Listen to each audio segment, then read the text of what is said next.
वालेकुम सलाम। अदीला कैसे हो आप? अल्फा आप कैसे हो?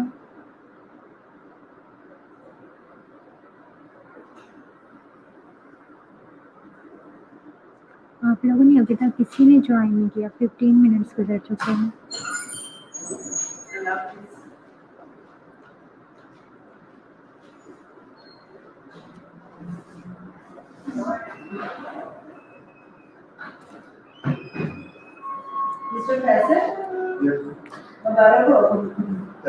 आपके एक सब्जेक्ट काम कर रही है माशाल्लाह कौन सा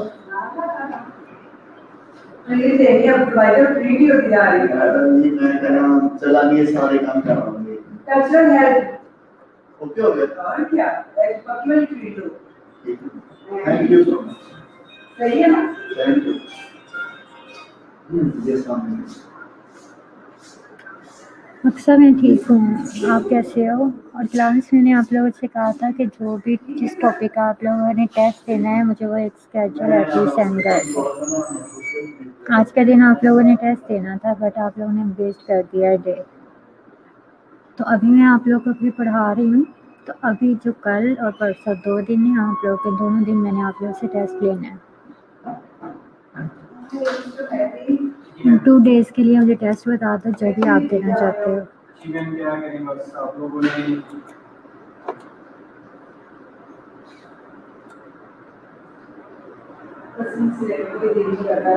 तो ज़्यादा बिजी हो गया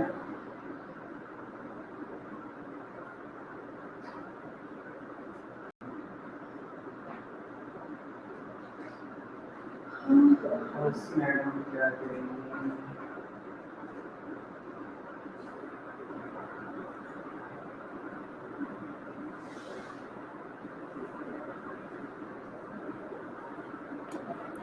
ओके अदिला, मुझे बताओगे कि आपने फेगोसाइटोसिस प्रोसेस पढ़ा हुआ है, इसमें अभी तक क्या पढ़ा है? फेगोसाइटोसिस प्रोसेस कितना डिटेल में पढ़ा हुआ है आप लोगों ने?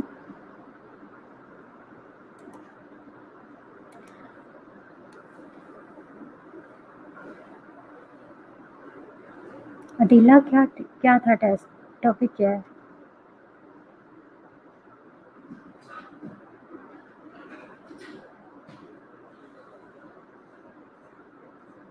आप लोगों ने फेगोसाइटोसिस प्रोसेस नहीं पढ़ा हुआ? तो फिर इम्यूनिटी में या फॉर एग्जांपल जैसे बार बार नेम आता है फेगोसाइटोसिस है, ये फेगोसिटिक सेल्स है, जैसे मैक्रोफेजेस है, न्यूट्रोफिल्स वगैरह हैं, तो ये फेगोसिटिक सेल्स है। तो आपको जब एक प्रोसेस का ही नहीं पता तो मैं अगर बार बार ये दरमियान में आप लोग को बोलती रही हूँ कि ये फेगोसिटिक सेल है, ये फेगोसिटिक सेल है, तो फिर आपको कैसे समझ आती होगी? ओके अरफा, ठीक है, मतलब इनगल्फ करना। ग्राम पॉजिटिव रोड्स, तो आज आप लोग का प्रिपेयर है? अभी आप लोग कर लोगे? अच्छा,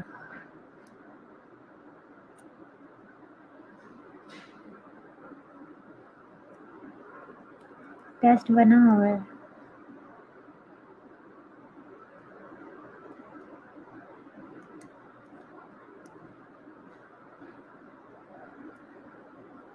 ओके, अगर आप लोगों ने फेगोसाइटोसिस नहीं पढ़ा तो मुझे आप लोगों को पहले वो पढ़ाना चाहिए। आप लोगों को पता होना चाहिए कि फेगोसाइटोसिस प्रोसेस है क्या। उसमें जो आप लोगों ने मेन बातें याद रखनी हैं।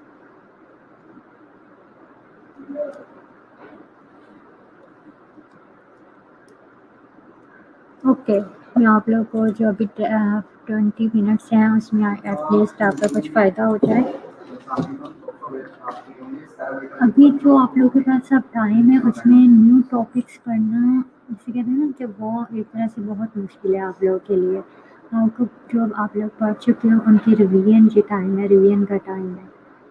अभी ये कि जितना आप लोग इससे रिलेटेड जो भी मेन बात है एटलीस्ट जो इसके स्टेप्स हैं, ये प्रोसेस है, प्रोसेस पे स्टेप आते हैं, वह first step, second step, third step. आप लोग सिर्फ हेडिंग्स के नेम एटलीस्ट बताओ, फेगोसाइटोसिस की प्रॉपर डेफिनेशन बताओ, और फेगोसाइटोसिस में ये आपको बताओ कि क्या चीज़ इनगल्फ की जा रही है और क्या चीज़, कौन सी चीज़ इनगल्फ कर रही है, मतलब ईटर कौन है और खाने वाला कौन है। ये तो बातें आपको क्लियर पता होनी चाहिए। तो आप लोग मुझे बता सकते हो कि हमारी इम्यूनिटी में, फॉर एग्जाम्पल हमारी इम्यूनिटी में ईटर कौन है और क्या चीज़ खाई जा रही है, फूड क्या है। एग्जाम्पल नेम दे के बता सकते हो। फेगोसाइटोसिस का प्रोसेस है इनगल्फिंग, तो किस चीज़ की इनगल्फिंग हो रही है और क्या चीज़ इनगल्फ कर रही है, एक एक एग्जाम्पल मुझे बता सकते हैं इनके। जैसे अभी मैंने आपको बताया कि क्या है मैक्रोफेजेस और न्यूट्रोफिल्स, ये क्या है, और दूसरी चीज़ क्या होगी, क्योंकि एक प्रोसेस है ना, दो चीज़ों का है, एक चीज़ खा रही है और एक खाई जा रही है।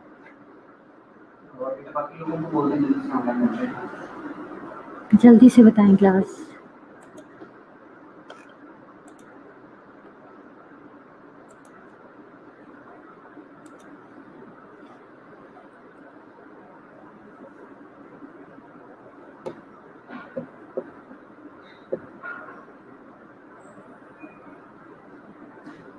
क्लास जल्दी से, मुझे जस्ट एक एग्जांपल।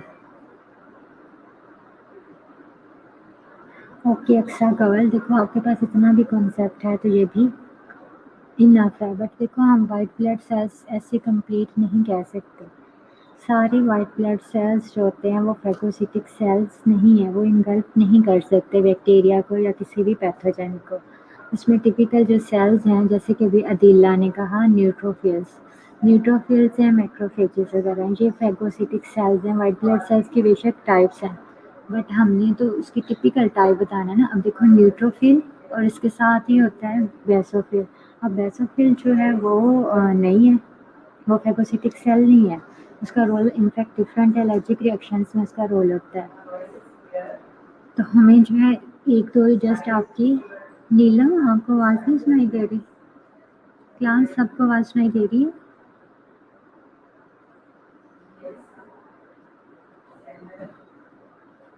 और आपको इनके स्पेलिंग्स अच्छे से आने चाहिए। अच्छा क्लास, आप लोगों ने सबने क्या करना है, नेक्स्ट लेक्चर में आप लोगों ने कोई भी अच्छी सी रिपोर्ट लेनी है। इन रिपोर्ट छोड़ें, इनफैक्ट जो स्टैंडर्ड वैल्यूज़ हैं ये आप लोग की असाइनमेंट है, आप लोगों ने मुझे सबमिट करवानी है। क्या करवानी है? सीबीसी की रिपोर्ट। सीबीसी की रिपोर्ट सिर्फ सबमिट नहीं करवानी, बल्कि आप लोग को फिंगर टिप्स पे याद होनी चाहिए कि नॉर्मल ब्लड सेल्स में नॉर्मल जो है डब्ल्यूबीसी की कितनी कंसंट्रेशन है, कितनी वैल्यू है, आपको पता आना चाहिए। जैसे कि प्लेटलेट्स हैं वो 150 से 3 लाख तक नॉर्मल एक किसी भी पर्सन के ब्लड में ये इतने काउंट दिखाई देते हैं, काउंट होते हैं इतने सेल्स। तो आपको ऐसे डब्ल्यूबीसीज के, आरबीसीज के, प्लेटलेट्स के, ये सारे जो हैं वैल्यूज ये आपको पता होनी चाहिए।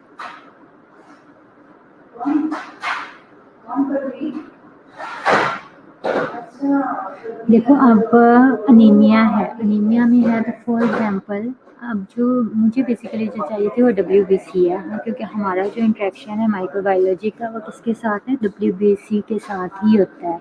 बाकी जो आरबीसीज है या अनीमिया पीएच नॉर्मल कितनी है मेन और फीमेल्स में, ये हमें थोड़ा सा पता होना चाहिए। बट ये आपको जो है डिफरेंट सब्जेक्ट में पता होना चाहिए था, बट जब आप सीबीसी की रिपोर्ट कर ही रहे हो तो ये वाली नॉर्मल वैल्यूज़ भी देख लेनी है कि जो एचपी है वो मेल्स में कितनी नॉर्मल है और फीमेल्स में कितनी नॉर्मल है। 10 to 12 है या 16 तक है, किसकी है? 16 किस में है, ये 12 है, 10 है, किस में है?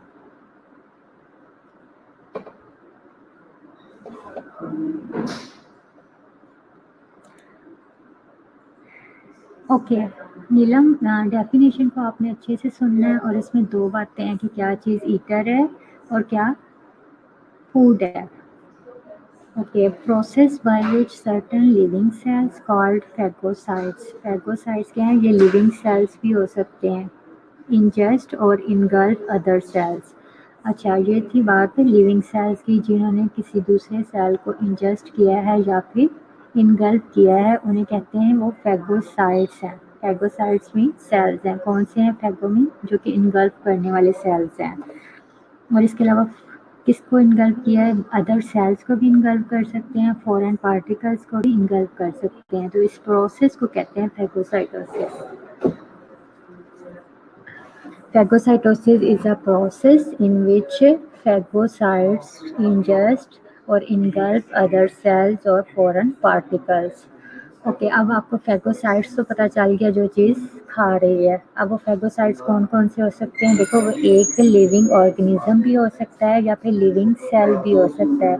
लिविंग ऑर्गेनिज्म की अगर हम लोग एग्जांपल देखें कि जो एक अमीबा जो है वो दूसरे बॉडी सेल्स को ईट करता है, दूसरे जो है अमीबा जो है दूसरे सेल्स को इंगल्फ कर लेता है पानी के अंदर।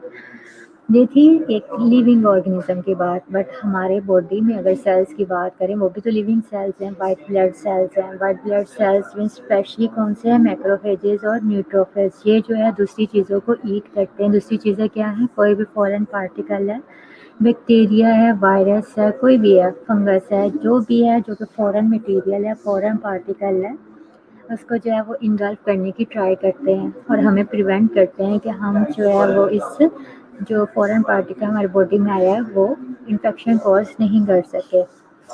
तो पार्टिकल्स कॉमनली फेगोसाइटोज्ड। अब फेगोसाइटोज्ड का मतलब वो है जो कि खाए जाते हैं। जो फेगोसाइट किनको खा रहा है उनको फेगोसाइटोज्ड कहते हैं।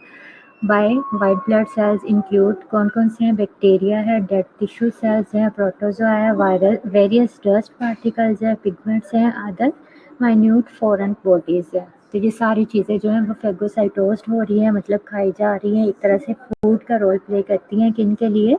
फेगोसाइट के लिए, जो कि क्या है? एक लिविंग ऑर्गेनिज्म भी है या फिर लिविंग सेल भी है। लिविंग ऑर्गेनिज्म इसकी एग्जांपल देखें तो अमीबा की आती है, अगर सेल्स में देखें तो मैक्रोफेजेस और न्यूट्रोफिल्स वगैरह है। तो इधर आप लोग को 3 एग्जांपल्स मिल गई ना, फेगोसाइट की 3 एग्जांपल्स मिल गई और फेगोसाइटोस्ट के भी 4-5 एग्जांपल्स लिखी हुई हैं और ऊपर से फेगोसाइटोसिस की डेफिनेशन लिखी हुई है।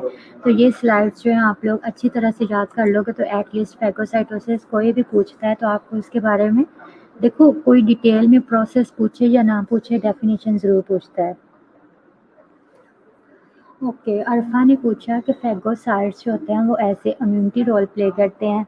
देखो मैं आप लोग की जो जूनियर क्लास आई है उसको यही मैं पढ़ा रही हूँ। देखो हमारी जो इम्यूनिटी है क्या है, आपने देखा होगा कि जहाँ हम लोग रहते हैं इन्वायरमेंट बहुत ज़्यादा कंटेमिनेटेड है, इसमें हर टाइम बहुत से पैथोजेंस प्रेजेंट होते हैं, जर्म्स।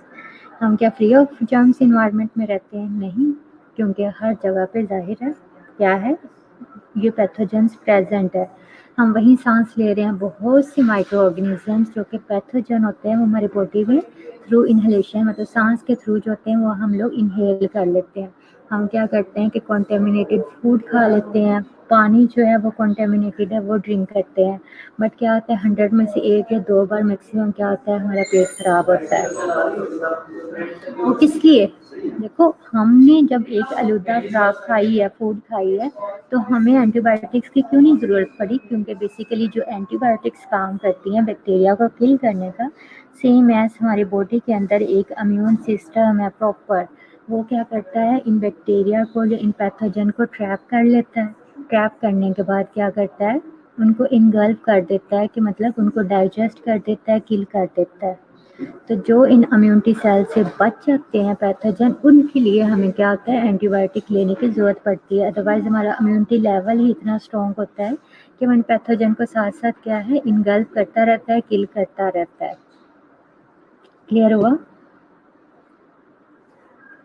अरफा, आपका जो क्वेश्चन का आंसर था कि फेगोसाइट्स जो हैं वो इम्यूनिटी में प्ले रोल करते हैं, तो डेफिनेटली हमारी इम्यूनिटी ही यही है कि हमारी बॉडी में इतनी कैपेसिटी है कि वो पैथोजेंस को किल कर सकती है।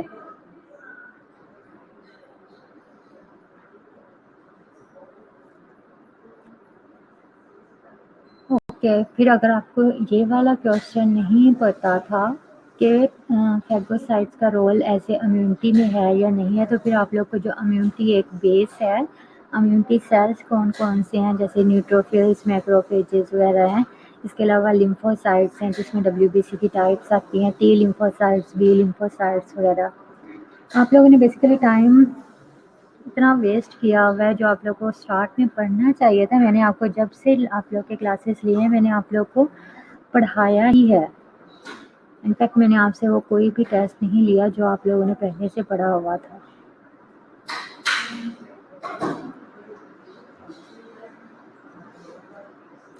नेक्स्ट में आप लोग के दोनों के टेस्ट हैं, उसके बाद जो अगला होगा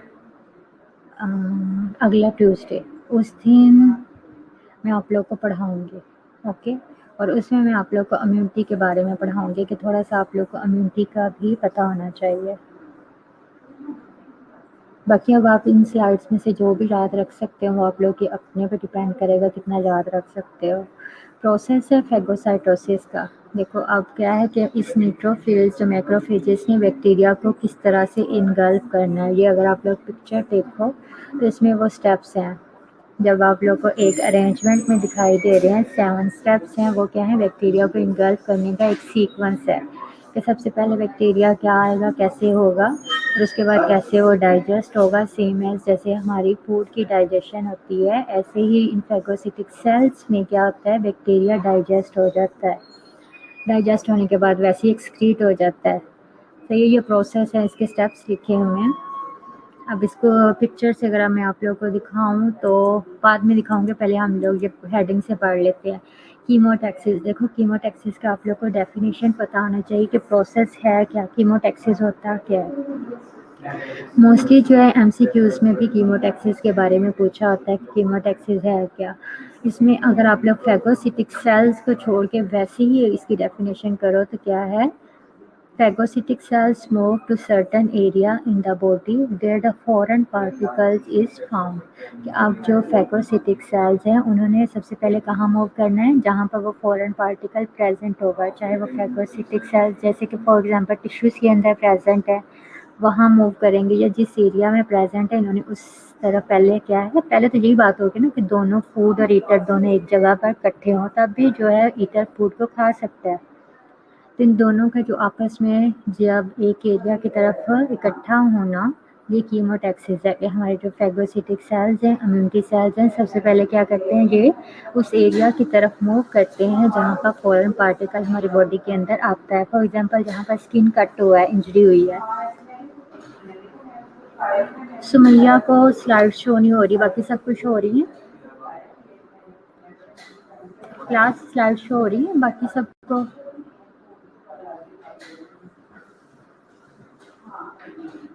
हेलो।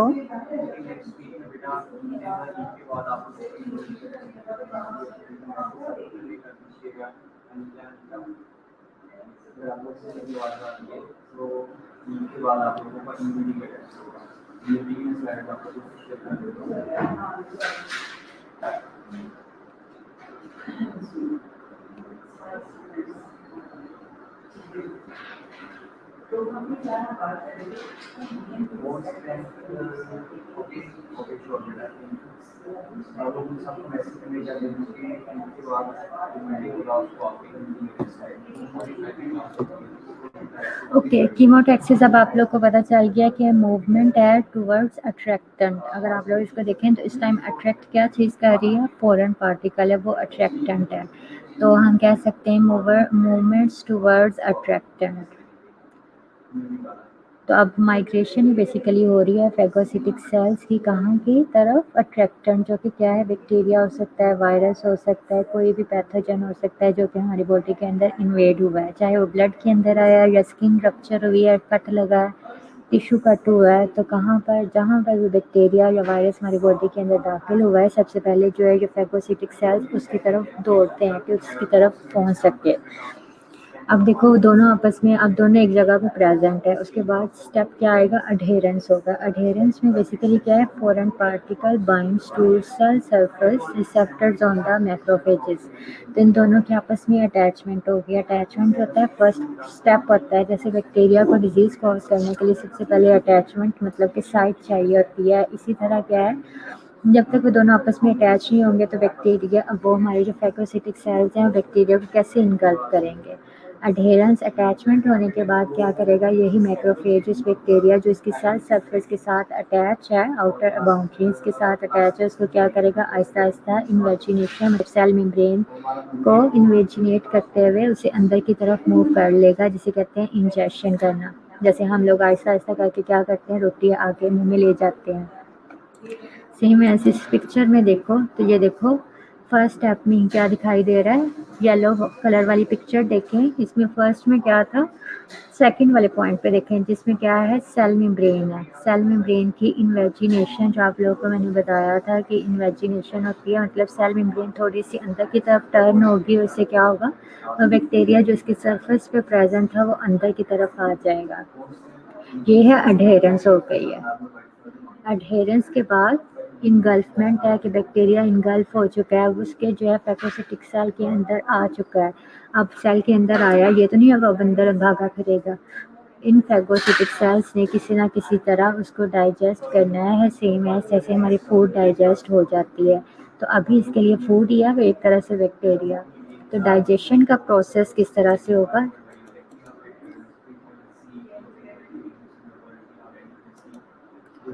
डाइजेशन देखें। फॉर्मेशन ऑफ फैगोसोम्स, इंजेक्शन हो चुकी है, अब उसके बाद क्या बनेगा, फैगोसोम बनेगा। तो आप लोग को ये एमसीक्यूज में मोस्टली पूछा होता है फैगोसोम बनने के बाद क्या प्रोसेस होता है, तो उसके बाद जो चीज़ बनती है उसे फैगोलाइसोसोम कहते हैं। तो फॉर्मेशन ऑफ फैगोसोम क्या है, the surrounding foreign particle becomes completely enclosed in a bubble like structure called phagosome with in the cytoplasm. जो फैगोसिटिक सेल्स है उसके साइटोप्लाज्म के अंदर जो है बैक्टीरिया जो एक पूरा प्रॉपर, जिस तरह एक थैला होता है, थैले के अंदर जो है मेम्ब्रेन, जो इस टाइम क्या है फैगोसोम जो है एक तरह का वेसिकल का मतलब है, एक तरह की थैली है, उसके अंदर जो है वो बंद हो चुका है। पिक्चर में पे आप लोगों को दिखाई देगा फैगोसोम क्या होता है। फैगोसोम ही बैक्टीरिया के इर्द गिर्द जो है एक प्रॉपर कवरिंग बन चुकी है, और कवरिंग बनने के बाद क्या होगा, फैगोसोम के साथ क्या चीज़ अटैच होगी, लाइसोसोम। लाइसोसोम का कोई मुझे फंक्शन बता सकता है, लाइसोसोम जल्दी से बताएं, लाइसोसोम का फंक्शन क्या है। देखो फैगोसोम बना, एक थैली बनी जिसके अंदर बैक्टीरिया अब कैद है। अब उसके साथ फैगोसोम ने बनना है फैगोलाइसोसोम। लाइसोसोम क्या है,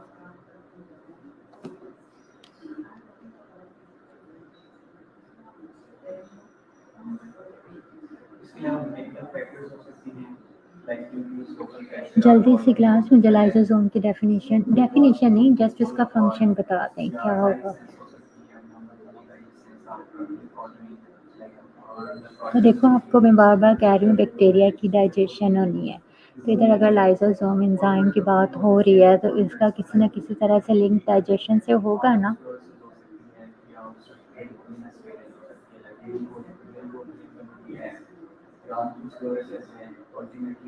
क्लास आप लोग नहीं बताओगे, मैं खुद बता रही हूँ क्या है, एंजाइम है जिसने बेसिकली क्या है, जो एक बैक्टीरिया या वायरस उस फैगोसोम के अंदर प्रेजेंट है उसको डाइजेस्ट करना है। किसने करना है, इस लाइसोसोम ने उसकी डाइजेशन करनी है। तो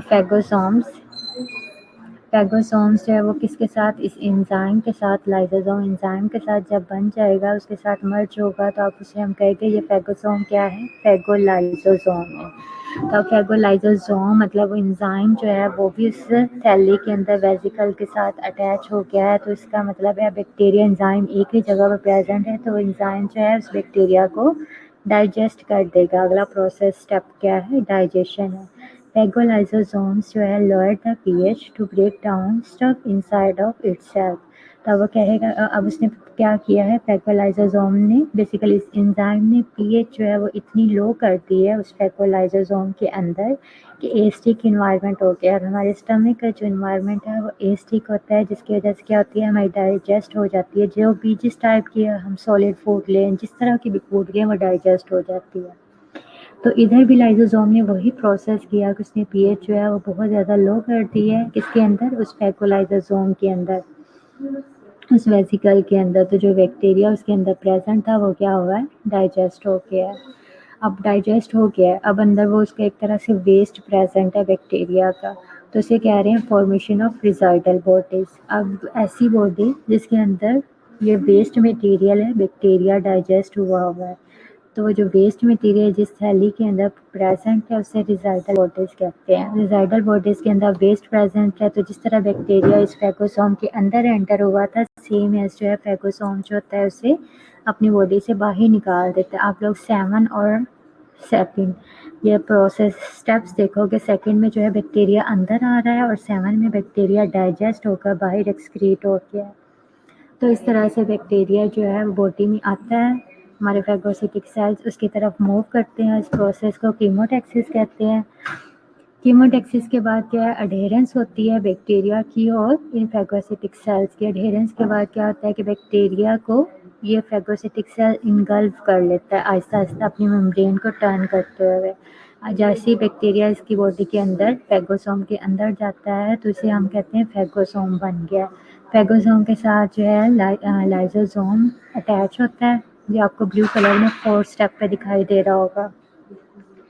फेगोसोम के साथ लाइसोसोम जो कि एक अलग तरह से एंजाइम पड़ा था वो अटैच हुआ तो फेगोलाइसोसोम बन गया, जिसकी वजह से अब फेगोलाइसोसोम का इन्वायरमेंट बहुत ज़्यादा एसिडिक हो गया है। एसिडिक इन्वायरमेंट की वजह से 5th पॉइंट पे क्या हुआ है, बैक्टीरिया डाइजेस्ट होने के बाद अब जो वो एक फेगोलाइसोसोम था वो सिंपल क्या है, एक रिजाइडल बॉडीज बन गया है जिसके अंदर वेस्ट मटेरियल कलेक्ट है जो आपको छोटे छोटे स्पॉट में दिखाई दे रहा है। तो फिर फाइनली क्या आता है कि वो फेगोसोम जो कि क्या है, एक मैक्रोफेज है या फिर न्यूट्रोफिल है, वो जो बैक्टीरिया इसके अंदर आया हुआ था जिसने इसे इनगल्फ किया था वो वेस्ट की फॉर्म में इसकी बॉडी से एक्सक्रीट आउट हो जाता है, डिस्चार्ज हो जाता है। तो अगर आप लोगों को कुछ नहीं आता, कुछ भी नहीं याद होता तो आप लोगों को सिंपल इनके स्टेप्स याद रहने चाहिए। सबसे पहले कीमोटैक्सिस है, फिर क्या है एडहेरेंस है, उसके बाद क्या है डाइजेशन, एडहेरेंस के बाद क्या है इंजेक्शन है, इंजेक्शन के बाद फेगोसोम बना, फेगोसोम बनने के बाद फेगोलाइसोसोम बना है। ये सीक्वेंस याद रखना है, फेगोसोम फेगोलाइसोसोम, फेगोलाइसोसोम की वजह से क्या हुआ है एसिडिक इन्वायरमेंट हुआ और डाइजेशन हो गया। तो आपको पता चलना चाहिए डाइजेशन हुई है तो सिंपल आपको क्या बन गया, एक रिजाइडल बॉडी बन गई है जिसके अंदर सिर्फ वेस्ट कलेक्ट है प्रेजेंट है। और रिजाइडल बॉडी के बाद क्या हुआ फाइनली जो है जितना भी ये वेस्ट मटेरियल था जो कि बैक्टीरिया डाइजेस्टेड फॉर्म में है वो एक्सक्रीट आउट हो गया। ओके मुबीन, आपका अभी मैंने मैसेज देखा, आपने पता नहीं कब से ज्वाइन किया है बट आपको आई थिंक समझ आई होगी या नहीं आई होगी, बट आप लोग जब इस स्लाइड को एक बार देखोगे तो यकीनन समझ आ जाएगी। मैं आप लोगों को स्लाइड शेयर करूँगी तो आप लोगों ने सिंपल इसके प्रोसेस तक ही याद करना है, आगे मुश्किल है और आप लोग उसके लिए फुल आप लोग के टेंशन और टाइम चाहिए होगा। जहाँ तक फेगोसाइटोसिस का प्रोसेस है आपको इन्फॉर्मेशन के लिए ये काफ़ी है। ओके 13 स्टूडेंट्स प्रेजेंट हैं, अपनी अटेंडेंस मार्क करवा लें जल्दी से।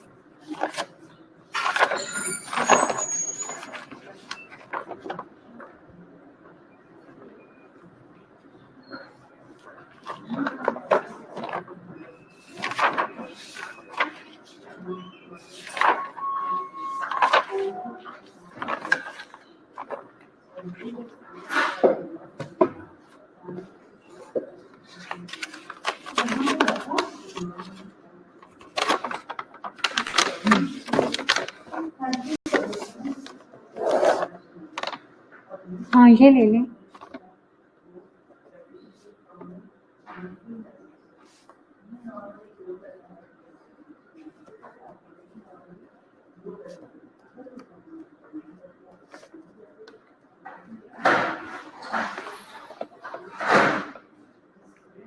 और कल आप लोग को अदीला आप लोगों ने मैसेज कन्वे कर देना है, कल आप लोग का बैक्टीरियल स्ट्रक्चर का कंप्लीट टेस्ट होगा।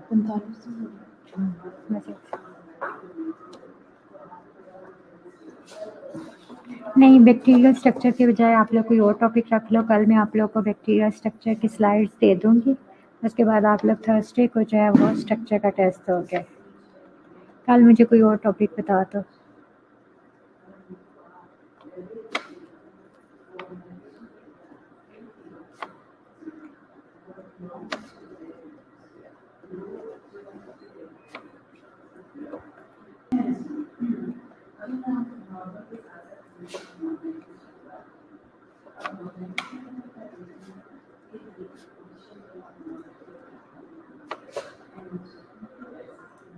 आपकी किन के साथ क्लास है अभी?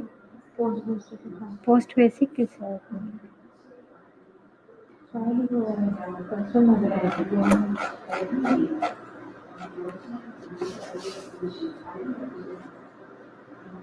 ओके स्टरलाइजेशन का ठीक है, बाकी सबसे पूछकर अक्सर चाहे आप ही ग्रुप में मैसेज कर दो। अदीला ग्राम पॉजिटिव रोड्स का मैं एक बार जो ले चुकी हूँ वो इनफ है। आप लोगों ने ग्राम पॉजिटिव रोड्स का बिल्कुल नहीं अभी तक टेस्ट किया? अगर नहीं दिया तो ठीक है, फिर दे दो, अदरवाइज़ कोई भी टॉपिक जो है आज मुझे अभी आप लोग की जैसी क्लास एंड हो मुझे टॉपिक मिल जाना चाहिए। ओके क्लास, अल्लाह हाफिज़।